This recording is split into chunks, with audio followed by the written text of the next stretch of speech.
Plusieurs personnes ne comprennent pas encore comment développer un modèle de machine learning, c'est-à-dire quel est le flux de travail dans la construction d'un modèle de machine learning.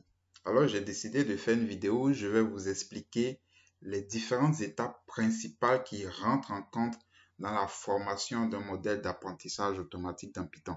En réalité, il faut noter que le développement d'un modèle de machine learning ne dépend pas du langage utilisé. Il s'agit ici d'une méthodologie, d'un ensemble d'étapes qui sont vraiment indépendantes du langage ou des outils que vous allez utiliser.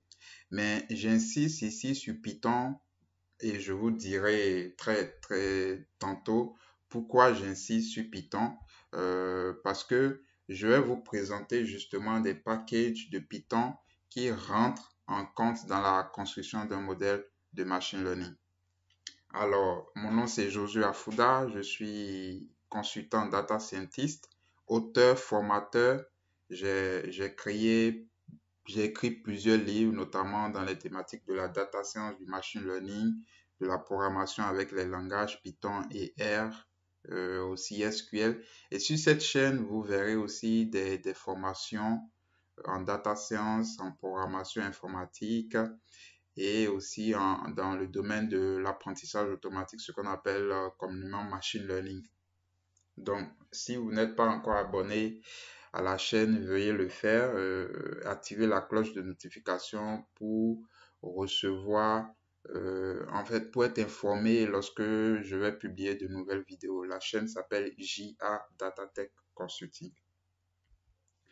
Sans plus tarder, allons dans le vif du sujet. Tout d'abord, pourquoi choisir Python en fait?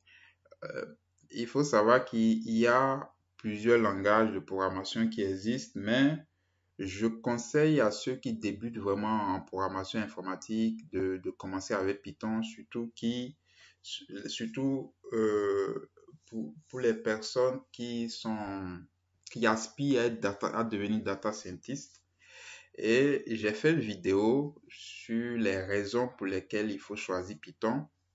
Ici, je ne veux pas faire le débat, ce vieux débat R vs Python. Il faut savoir que moi, je code aussi bien en R qu'en Python. Et d'ailleurs, j'ai commencé la programmation avec R, qui est un excellent langage hein, que j'aime beaucoup. Mais pour des raisons pratiques, je ne vais pas les énumérer ici parce que j'ai fait une vidéo sur le sujet. Vous pouvez retrouver la vidéo en cliquant sur le lien à gauche, à droite de votre écran. Pour des raisons vraiment pratiques, il vaut mieux choisir Python parce que notamment sur le marché de l'emploi actuellement, et puis je pense que ça sera ainsi pendant beaucoup d'années encore. Python est très demandé.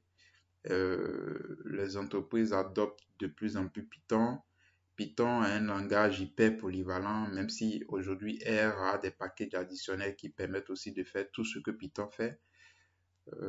Python, sa syntaxe, elle est vraiment facile à prendre en main, très intuitive. Donc, pour la petite anecdote, moi, j'ai commencé en programmation informatique avec R.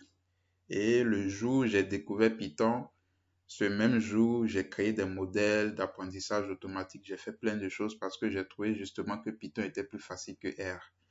Donc, dites-moi en commentaire qu'est-ce que vous en pensez de l'utilisation de R ou de Python en data science. Maintenant, il y a des packages de Python qui sont utilisés dans le processus de développement d'un modèle d'apprentissage automatique. Et je vais vous citer ces principaux packages. Concernant l'importation des données, vous allez utiliser souvent NumPy et Pandas. Pandas qui est un incontournable en data science. En tout cas, si vous voulez écrire du code Python ou si vous voulez utiliser du code Python.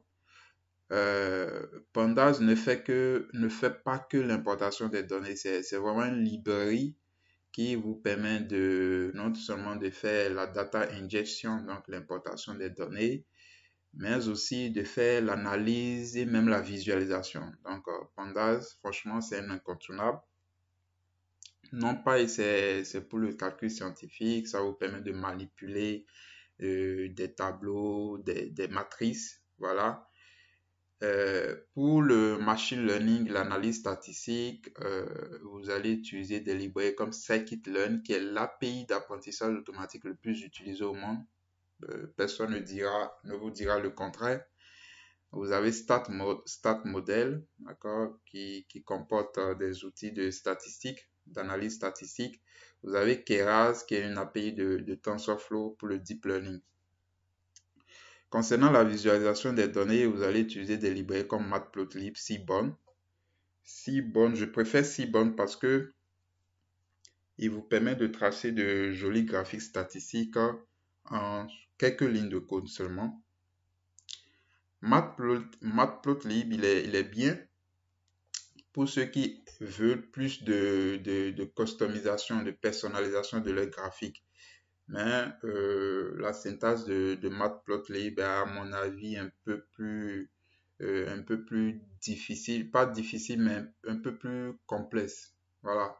Le même graphique que vous pouvez faire en 2 lignes de code avec Seaborn, vous risquez de le faire en 4 lignes, 5 lignes de code avec Matplotlib.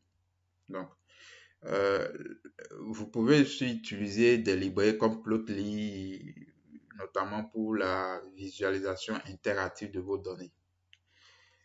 La gestion des paquets se fait avec les commandes pipe et conda. Donc, si vous utilisez Anaconda, vous savez de quoi je parle. Soit pour installer de nouveaux packages ou bien mettre à jour vos packages existants ou bien supprimer des packages. Donc, le management des packages se fait avec ces commandes-là. Alors, quel est le flux de travail? Parce que c'est le sujet de cette vidéo. Quel est le flux de travail lorsqu'on veut créer un modèle de machine learning? Je n'invente rien. La figure que vous voyez sur l'écran, c'est une méthodologie officielle. Vous allez voir ça dans presque tous les bons bouquins en machine learning. Vous allez le voir. C'est une méthodologie officielle. C'est pas moi qui l'ai inventé. Ça a été créé. Je sais plus. En tout cas, je pense que ça vient d'un centre de recherche ou bien d'une université. Je sais plus. Aux États-Unis. Parce que bon, de toute façon, la référence est là-bas, hein. Euh, donc, il y a des étapes. Il faut savoir que il s'agit ici d'un processus cyclique. C'est pas un processus linéaire, c'est un processus itératif qui part de la compréhension de la problématique business au déploiement du modèle. Et comme c'est itératif, vous pouvez même venir à la phase déploiement, reprendre encore tout le process. D'accord? Comme je vais vous l'expliquer au cours de cette vidéo. Donc, tout commence par la compréhension de la problématique business. Il faut pouvoir définir le problème et il y a cette phrase célèbre qui dit un problème bien posé, un problème à moitié résolu. Voilà, il faut pouvoir bien poser le problème, sinon vous allez vous planter. L'analyse exploratoire des données, donc après avoir bien posé le problème, identifier les données qui seront utiles pour sa résolution, vous allez procéder à une analyse exploratoire de ces données pour mieux les comprendre et en tirer des informations utiles. Après cela, vous passez à la phase préparation des données, donc la phase data preparation, parce que les données ne sont jamais sous un format prêt à la modélisation. Les algorithmes de machine learning que vous allez utiliser requiert que les données soient sous un certain format. Par exemple, dans Python, les algorithmes de machine learning ne prennent pas des variables catégorielles. Donc, elles prennent uniquement des variables numériques sous forme de chiffres. Donc, vous ne pouvez pas avoir des variables, par exemple, la couleur, blanc, rouge, vous ne pouvez pas avoir ce genre de variables qualitatives. Donc, vous devez préparer vos données, les mettre dans un bon format pour que les algorithmes de machine learning puissent les utiliser. Donc, après cette phase, vous avez la phase de modélisation où vous allez vraiment construire les modèles.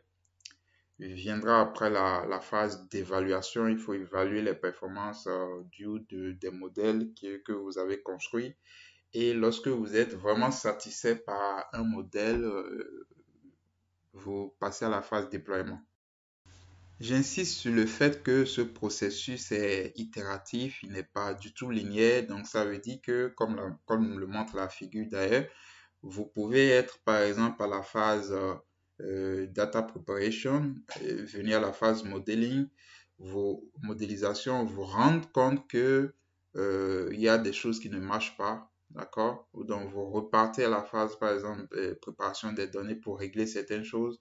Soit par exemple, je donne un exemple tout bête, hein, au lieu de faire une imputation par la moyenne, voilà, vous repartez pour faire une imputation par la médiane pour voir ce que ça va donner au niveau de la modélisation. Donc, c'est comme ça, c'est pas un processus linéaire, donc c'est un processus cyclique, c'est un processus itératif. Vous tentez, vous faites des expérimentations et après, vous voyez la combinaison qui marche le mieux pour le cas que vous êtes en train de résoudre.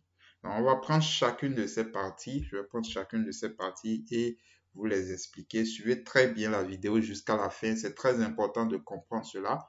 Ce sont des abonnés comme ça qui m'ont écrit pour faire une vidéo. Donc, je pense que ils doivent être à l'écoute actuellement.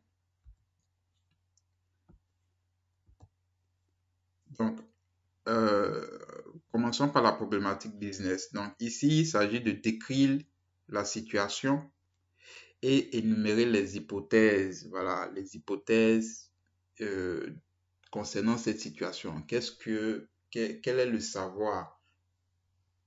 Quel est l'état, voilà, de connaissance sur cette problématique-là? Comment vous faites ça en pratique? Vous allez échanger avec les experts métiers, les clients, etc.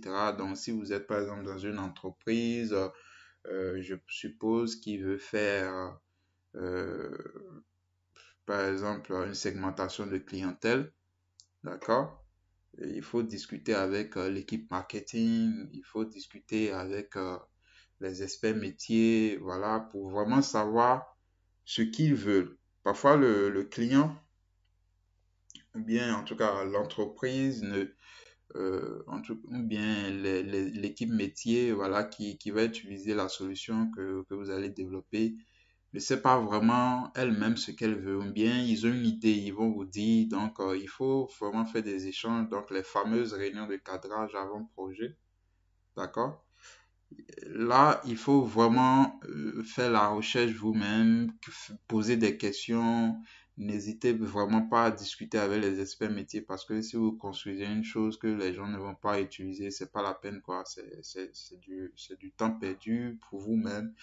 C'est des ressources perdues pour l'entreprise. C'est de l'énergie que vous avez perdue. Voilà. Donc, personne ne veut perdre son temps, quoi. Non, et prenez le temps dès le début de bien discuter, de comprendre la problématique business parce que je le dirai pas assez, un problème bien posé est un problème à moitié résolu. C'est comme ça. Après, il y a aussi la motivation pour résoudre le problème. Donc, qu'est-ce que cela va apporter réellement? Donc, les avantages d'une solution et comment la solution sera utilisée. Il faut déjà définir tout ça dès le départ. Tout ça, ça rentre en compte dans la définition du problème, dans la compréhension de la problématique. D'accord?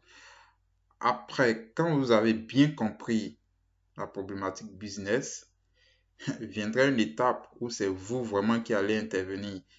En tant que data scientist, c'est traduire le problème business en un problème data science parce que c'est pas la même chose.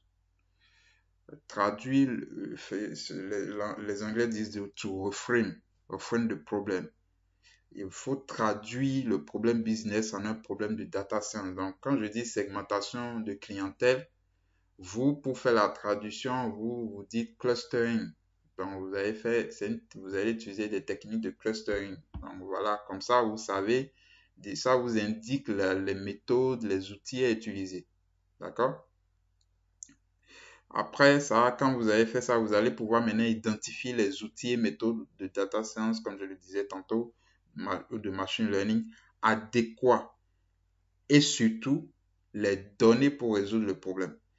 Et à ce niveau, il faut que je vous dise clairement comment ça se passe. Parfois, vous allez devoir vraiment batailler dur pour avoir les données, même au sein d'entreprises, soi-disant data-driven, bien driven data, je ne sais pas dans quel sens on met ça. Euh, il faut, en tant que data scientist, parfois vous êtes obligé de créer les données. Et quand je dis créer, c'est pas d'inventer des données, mais franchement de collecter les données un peu partout et finalement d'avoir un fichier exploitable, quoi. Donc, il y a des entreprises qui vous disent, voilà, on a des entrepôts de données, on a ci, on a ça. Mais quand vous rentrez vraiment dans la boîte, vous vous rendez compte que c'est des fichiers CSV un peu éparpillés dans chaque service, quoi. Ou bien des fichiers Excel. D'accord? Donc, voilà. Ça, c'est très important. Tout part de là. Donc, si là, c'est biaisé, c'est que tout ce que vous allez faire par la suite, c'est biaisé, quoi. Donc, quand la première partie est faite, problématique business, tout ça, il faut passer maintenant à la compréhension des données. Donc, c'est une phase aussi très importante, l'analyse exploratoire des données. Donc, les données brutes que vous avez collectées ne sont pas encore des informations. Ce n'est que des données brutes. C'est brut, quoi. Donc, il faut pouvoir analyser ces données pour en tirer des insights, donc des informations utiles. Donc, pas des données brutes aux informations ici, dans la phase d'analyse exploratoire. Donc, vous allez faire une analyse exploratoire. L'analyse exploratoire des données, c'est un processus permettant d'explorer des ensembles de données, de répondre à des questions et de visualiser des résultats.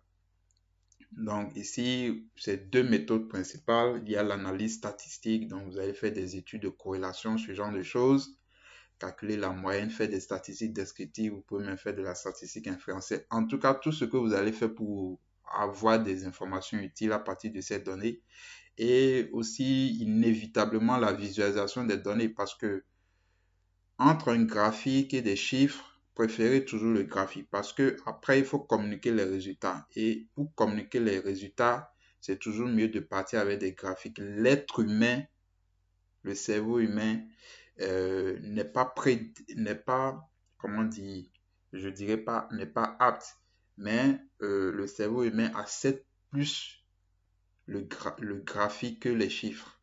D'accord? L'information passe mieux lorsque vous communiquez. Surtout que vous allez affaire à des personnes non techniques. Donc, voilà, quand vous parlez en l'air avec vos chiffres, vos tableaux de chiffres, là, eux, voilà, ils comprennent rien, ils s'en foutent même. Et finalement, ils se disent que vous n'avez pas fait. Lorsque vous faites une présentation et puis euh, que la majorité des gens n'ont rien compris, c'est comme si vous n'avez rien foutu, quoi. Donc, il faut mieux savoir communiquer, c'est très important à partir de jolis graphiques, tout ça, bien communiquer l'information. Alors, pour ça, j'ai créé un petit, non, je dirais pas un petit, c'est un grand produit, j'appelle produit parce que c'est, voilà, je peux pas l'appeler un e-book parce que même si j'ai un e-book dedans, j'ai aussi des notebooks, voilà, du code, des PDF, tout ça, j'ai compilé ça. J'en ai fait un produit, je vous mettrai le lien en description. C'est destiné aux débutants en data science, d'accord, qui souhaitent s'approprier rapidement et de manière efficace l'analyse des données avec Python et Pandas. J'insiste sur le fait que Pandas est un incontournable en data science. Donc, vous ne pouvez pas faire de la data science sans connaître Pandas, c'est impossible. Donc, et Pandas, c'est lui vraiment c'est le principal outil que vous allez utiliser dans la phase d'analyse exploratoire des données. Voilà, vous allez utiliser d'autres outils, hein, mais c'est le principal, quoi. Si vous maîtrisez Pandas, franchement, vous allez pouvoir pousser loin votre analyse de données. Donc, il est très important de le maîtriser. Maintenant, pour ne pas aussi passer une année à apprendre Pandas, voilà, vous n'allez pas passer une année à apprendre Pandas. Il faut pouvoir vous l'approprier rapidement et efficacement. Donc, ce produit-là que j'ai conçu va vous aider à le faire. Donc, je vous trouverai le lien dans la description de cette vidéo. Ensuite vient la phase de préparation des données. Donc, ici, il y a plusieurs étapes qui peuvent rentrer en ligne de compte, comme la gestion des valeurs manquantes. Est-ce que vous faites une imputation? Quel type d'imputation? Est-ce une imputation par la moyenne, par la médiane, par le mode, si c'est une variable qualitative, etc. Donc, il faut savoir gérer tout ça. La gestion des valeurs aberrantes aussi, ce qu'on appelle en anglais les outliers. L'encodage des variables catégorielles, comme je le disais en introduction, les algorithmes de machine learning prennent uniquement des variables numériques. Donc, si vous avez des variables qualitatives, il faudra les encoder. Donc, il y a des techniques pour le faire et bien le faire. Il y a la standardisation, la normalisation. Il y a la sélection des caractéristiques. Donc, j'appelle caractéristiques les variables indépendantes, hein. En anglais, on parle de features. Donc, c'est la feature selection ou l'ingénierie des caractéristiques, ce qu'on appelle communément le feature engineering. La feature engineering, je sais même plus, c'est feature engineering. J'ai une vidéo, voilà, qui sur la feature engineering, donc l'ingénierie des caractéristiques pour vraiment en fait enrichir votre dataset et pouvoir permettre donc à vos algorithmes de machine learning de mieux découvrir les patterns dans les données. Voilà. Donc, vous pouvez cliquer sur le lien qui s'affiche en haut à droite pour lire cette vidéo-là, etc. Donc, vous pouvez ici, voilà, la liste n'est pas exhaustive, d'accord? Et justement, pour bien comprendre cette phase-là, il faut avoir travaillé sur plusieurs projets pour pour que à un moment donné, vous soyez vraiment rodé. Voilà, je vais le dire comme ça. C'est l'apprentissage par la pratique, hein. C'est le learning by doing. Je n'invente rien. Tous les pédagogues sérieux vous le diront. Moi, je comprends pas comment depuis des siècles ou bien, je sais pas, depuis des décennies, dans nos universités, surtout nos universités francophones, on n'est pas encore compris que la théorie, ça ne mêle à rien, quoi. C'est le learning by doing. C'est pas pour rien que les maçons de rue ou bien les mécaniciens de rue sont plus efficaces que les soi-disant ingénieurs, génie civil ou ingénieurs mécaniques. Donc, bref, l'école francophone est toujours encore dans la théorie pendant que le monde évolue et avance. C'est dommage. Donc, moi, pour pallier à ça, vous allez constater que toutes mes vidéos, bien toutes mes formations que je propose, tous mes livres sont purement pratiques. Je ne suis pas là pour faire perdre le temps aux gens avec les théories. Les étudiants sont dans de grandes universités, qui sont dans de grandes universités et qui travaillent avec moi, voilà, se désolent aussi du fait que, franchement, tout ce qu'ils apprennent à l'université n'a rien à voir avec ce qu'ils voient en entreprise, quoi. Donc, c'est quand même dommage. Mais bon, ça, c'est un autre débat. Alors, pour bien comprendre cette partie, je vous redirige vers mon livre Machine Learning par la pratique avec Python. C'est un livre basé sur des projets. C'est des projets que j'ai traités dans ce livre, sur les projets en finance, dans l'immobilier, le trading, la santé, le marketing et d'autres domaines encore. Et en traitant ces projets, vous allez voir comment on prépare les données, souvent les types de problématiques que vous avez. Voilà, c'est aussi simple que ça. Maintenant, maintenant, il y a la phase de modélisation et évaluation. Donc, pour moi, je dirais que c'est pas la phase la plus compliquée, hein. Les phases les plus compliquées, voilà, c'est vraiment la préparation des données. C'est franchement, euh, les data scientists vous le diront, c'est jusqu'à 80% du temps de leur temps que cette phase-là prend. La modélisation et évaluation, voilà, c'est là où c'est un peu fun, quoi. Entraînement d'algorithmes, de machines ou de deep learning, évaluation des modèles construits. Ici, il faut faire une différence. Moi, je vois soit des soi-disant professionnels qui font encore ce genre d'erreur. Il y a une différence nette entre les algorithmes et les modèles. Il ne faut pas faire la confusion. Un algorithme n'est pas un modèle. Et voyez comme un algorithme comme une équation mathématique. C'est tout. Voilà, c'est comme une équation mathématique. Et c'est après avoir entraîné les algorithmes avec les données que vous avez un modèle. Donc, si vous prenez la droite de régression, voilà, qui est y, dont l'équation est y égale à 1 plus b. les paramètres A et B sont trouvés suite à l'entraînement de cette équation mathématique-là, par les données. Donc, il faut faire ce distinguo-là entre algorithme et modèle. Donc, ici, vous avez des phases comme le train test split. Donc, vous divisez vos données en entraînement et en test. Parce que après tout, vous devez évaluer votre modèle, évaluer sa capacité à se généraliser. Donc, vous n'allez pas évaluer sa capacité à se généraliser sur les données qui ont servi à son entraînement, à sa construction. Voilà. Donc, c'est aussi, voilà, je vais dire, voilà, c'est comment? C'est raisonnable, quoi. C'est raisonnable. Donc, entraîner plusieurs algorithmes. Ici, si vous êtes dans une tâche de régression, par exemple, vous pouvez décider de faire une régression simple, bien une régression multiple, c'est tout ce que vous voulez. Utiliser un arbre de décision, random forest, plusieurs algorithmes. Vous pouvez entraîner plusieurs algorithmes, les évaluer. Donc, quand je dis évaluer, c'est calculer les métriques d'évaluation que vous avez précédemment définies et ainsi pouvoir faire la comparaison entre les performances des différents modèles construits à partir de l'entraînement de différents algorithmes. Après ça, vous allez choisir forcément, il y aura donc un meilleur modèle, modèle que vous allez choisir, d'accord? Vous allez passer au réglage de ces hyperparamètres.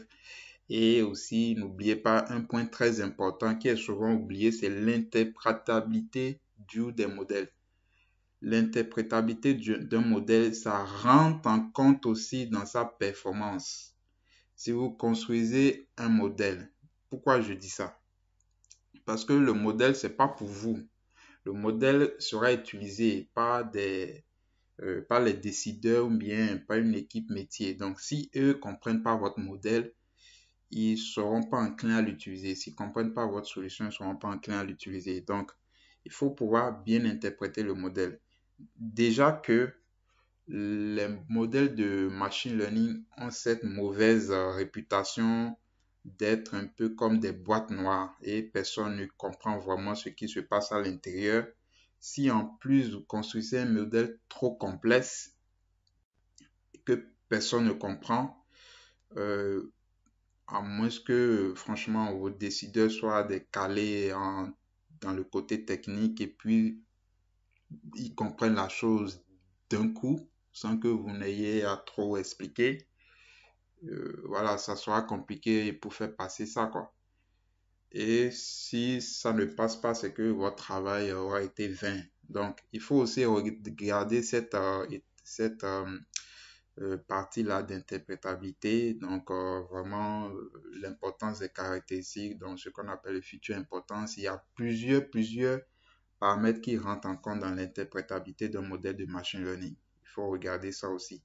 Et là aussi, dans mon livre, vous allez trouver des, des projets où vraiment j'insiste sur la partie interprétabilité du modèle. Et comme, puisque j'en parle, puisque j'en ai parlé déjà 2 fois de ce livre, voilà, ce livre, il est disponible sur Amazon aussi bien en version numérique qu'en version papier. Il y a 15 projets réels, 100% pratiques, qui vous permettront d'apprendre à utiliser la librairie Scikit-learn destinée à l'apprentissage automatique. Vous allez pouvoir résoudre des problèmes de classification et de régression. Vous allez pouvoir construire des modèles de prévision d'une série temporelle, utiliser des algorithmes populaires dans le monde réel comme la régression linéaire, random forest, la régression logistique, le K-means, etc. Savoir choisir les métriques convenables pour l'évaluation de la performance d'un modèle de machine learning. Donc, en fonction de la problématique business à laquelle vous faites face, il y a des métriques ou bien une métrique convenable. Donc, il faut ça, c'est aussi un art, c'est aussi, comment dire, la tâche du data scientist de pouvoir déterminer la métrique ou les métriques convenables pour évaluer le modèle. Parce que si vous êtes, par exemple, en face d'un problème de déséquilibre de classe et que vous utilisez l'accuracy, donc voilà, c'est biaisé, quoi, totalement, c'est biaisé. Parce que vous avez beau avoir 95% comme accuracy, c'est que ça ne veut rien dire, quoi. Voilà. Valider efficacement le modèle à l'aide de techniques comme la cross-validation, réduire la dimension d'un ensemble de données avec des techniques comme l'ACP, automatiser le flux d'un travail le flux de travail d'un projet de machine learning, utiliser les outils d'assistance d'assistance intelligente comme TPOT. TPOT, c'est c'est un algorithme de programmation génétique, d'accord, qui vous permet en fait de faire du machine learning automatisé, donc AutoML. Dans la AutoML, donc en fait, ici, vous rentrez les paramètres, en fait, les arguments, vous rentrez les arguments, vous lancez ça et c'est lui qui cherche toutes les combinaisons possibles pour avoir un meilleur score. Il cherche toutes les combinaisons possibles. Quand il parle de combinaisons possibles, il vous fait la feature engineering, il vous fait la feature sélection. Il vous fait même le nettoyage des données. Vous rentrez les données brutes et puis lui se charge du reste en fait. C'est le machine learning automatisé. C'est des solutions. TPOT fait partie des solutions AutoML sur le marché. Donc, je ferai prochainement une vidéo sur vraiment cette notion d'AutoML. Je vois beaucoup de choses se disent à tort et à travers là. Il faut mettre de l'ordre dans tout ça. Donc, je ferai une prochaine vidéo sur ça. Bon, je vous ai mis un joli QR code là pour un peu, comment dire, la tradition actuellement pour répondre à l'actualité. Euh, Comme par hasard, on a découvert le QR code en 2000, cette année, au cours de cette année, comme si le QR code n'existait pas avant. Le QR code a apparu maintenant comme solution. Voilà, certains même parlent d'intelligence artificielle pour le QR code. Donc, ok, je me suis dit, ok, moi, mais je vais mettre le QR code pour mon livre. Donc, voilà, je mets un joli QR code qui vous permettra d'aller directement sur la page d'achat de ce livre. Tout compte fait, le livre est disponible sur Amazon. Vous tapez Josué Afouda dans la barre de recherche, vous tombez sur tous mes livres. Ce n'est pas le seul que j'ai écrit. Lorsque vous êtes satisfait de votre modèle, lorsque vous discutez avec les experts métiers, en tout cas tous les utilisateurs du modèle, et puis vraiment ils comprennent la chose, ils sont d'accord, ils sont satisfaits, vous pouvez maintenant passer au déploiement. D'accord? Ce que vous faites d'abord, c'est de toute façon, vous sauvegardez le modèle d'abord. Ça, c'est la première chose, c'est, comment dire, le minimum quoi à faire. Parce que vous avez travaillé dans un notebook, soit en local, soit dans le cloud. Il faut sauvegarder le travail. Et sauvegarder votre travail consiste à sauvegarder le modèle. Donc, le modèle, vous allez le sauvegarder et il sera disponible dans un fichier. Voilà, l'extension, c'est souvent PKL qui est relative à la librairie PKL.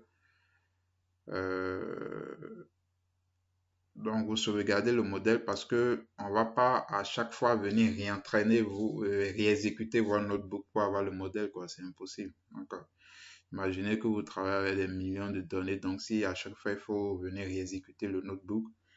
Donc, ici, suivez bien cette partie parce que c'est une partie que beaucoup de gens ne comprennent pas. Et c'est normal parce que déjà à l'université, bon, c'est exclu, ils en parlent pas, on va pas vous en parler parce que malheureusement, c'est des théoriciens là-bas. Dans les bootcamps qui se créent un peu partout, voilà, ils comprennent pas aussi grand-chose. Je vais le dire comme ça, quoi. Voilà, je suis pas là pour faire plaisir aux gens, mais juste pour dire les choses telles qu'elles sont, quoi. Euh, le déploiement du modèle, c'est là que le véritable travail commence, en fait. C'est, il y a beaucoup de projets de machine learning qui ne vont pas jusqu'au déploiement. C'est comme ça. Surtout en France, c'est comme ça. Parce que déjà, beaucoup d'entreprises croient que le data scientist, en fait, c'est tout le département IT. Voilà, il doit être bon partout jusqu'au développement même d'applications, tout ça. Et ils vont pas recruter les personnes qu'il faut, quoi, à des postes, au poste qu'il faut. Voilà. Un projet de data science, un projet de machine learning, c'est toute une équipe en fait. C'est pas une personne là qui a la science infuse et puis c'est lui qui connaît tout. Ça n'existe pas. Une personne ne peut pas être un département IT. Donc, déjà, quand vous voyez dans les descriptifs de poste, voilà, ce genre de choses, c'est des abominations. Donc, le déploiement ici, il faut comprendre. C'est très simple. Le modèle que vous avez construit dans votre notebook, il sait faire partie d'expérimentation. Mais d'accord, vous avez fait des expérimentations, vous avez à chaque fois, c'est un processus itératif, vous êtes revenu en arrière, vous avez revu tout ça. Et après, finalement, vous êtes tombé sur un modèle plus ou moins bon. D'accord? On va dire ça comme ça parce que un modèle, par définition, le modèle, c'est une représentation simplifiée de la réalité. Donc, vous ne pouvez pas avoir un modèle qui est 100% bien, quoi. Voilà, ça n'existe pas. Déjà, que les gens cessent de dire du n'importe quoi. Un modèle, c'est une représentation simplifiée de la réalité. Ça, c'est la définition même d'un modèle. Dès lors que vous parlez de modèle, vous ne pouvez pas avoir la réalité. C'est impossible parce que le modèle en lui-même, c'est une représentation simplifiée de la réalité. Et non seulement ça, vous ne pouvez pas avoir un modèle voilà, pour des problématiques réelles avec, on va dire, 95% de performance, quoi. Maintenant, si vous avez travaillé sur un problème, des données avec des équilibres de classe et que vous utilisez l'accuracy comme métrique de validation, ok, vous allez dire à votre manager, j'ai 99% et puis tout le monde va applaudir, quoi, mais en réalité, c'est zéro. Le modèle que vous avez créé ne va pas rester dans votre notebook. D'accord? Il est appelé à être utilisé. C'est une solution que vous avez développée. Maintenant, pour que cette solution soit utilisée, il faut le déployer, il faut le mettre en production. Et ça, c'est tout ça, cette partie-là, c'est toute une autre histoire en fait. Et ça mérite même toute une vidéo entière. Donc, je ne vais pas rentrer dans les détails. Vous pouvez déployer, il y a plusieurs façons de déployer un modèle. Vous pouvez le déployer sur le cloud. Quelqu'un me posait la question, bon, AWS, Azure, quoi encore, il y a quoi encore, Google, Cloud Platform, tout ça, c'est pourquoi, ça c'est à quoi. En fait, ce sont des plateformes, des solutions de cloud computing que vous pouvez utiliser pour déployer votre modèle. C'est-à-dire, déployer le modèle revient à le mettre, rendre disponible sous forme de service prédictif, service web prédictif.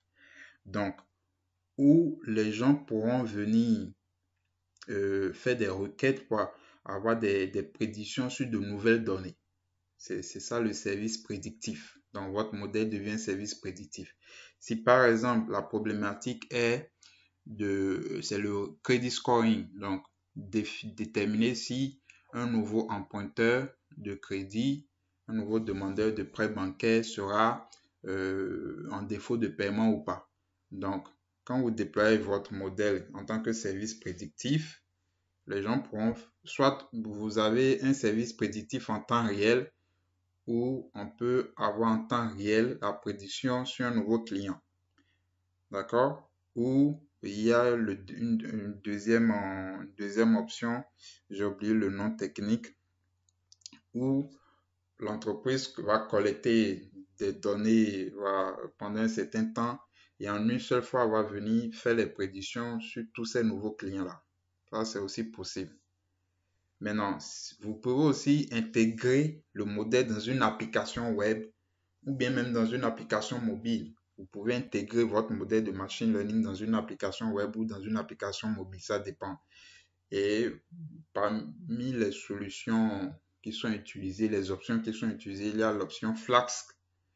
Flask qui est une framework Python pour le développement web. Il y a aussi Streamlit qui est de plus en plus utilisé aussi, qui est très simple d'utilisation. D'ailleurs, j'ai fait une vidéo où j'ai montré une application sur la détection de fraude que j'ai intégrée dans un modèle de machine learning que j'ai intégré dans une application Streamlit. D'accord? Et ce modèle, cette application permet de de faire de la détection de fraude financière. Voilà. Donc ça, le déploiement, c'est permettre aux utilisateurs, donc que ce soit, ça peut être vos clients, ça peut être même une utilisation interne dans l'entreprise, de pouvoir utiliser votre modèle comme service prédictif. C'est ça le déploiement. Donc voilà un peu ce que je peux dire sur les étapes du processus de développement d'un modèle de machine learning, surtout avec Python. Veuillez me dire dans les commentaires ce sur quoi vous n'êtes pas d'accord ou pas. En tout cas, partagez avec nous vos impressions. Ça permet à la communauté d'échanger, de continuer à apprendre au travers des commentaires. J'essaie de répondre aux questions s'il y en a. Merci d'avoir suivi cette vidéo. Avant de partir, il y a 2 vidéos vraiment intéressantes que vous pouvez suivre, que vous pouvez regarder pour continuer votre apprentissage, surtout si vous êtes débutant.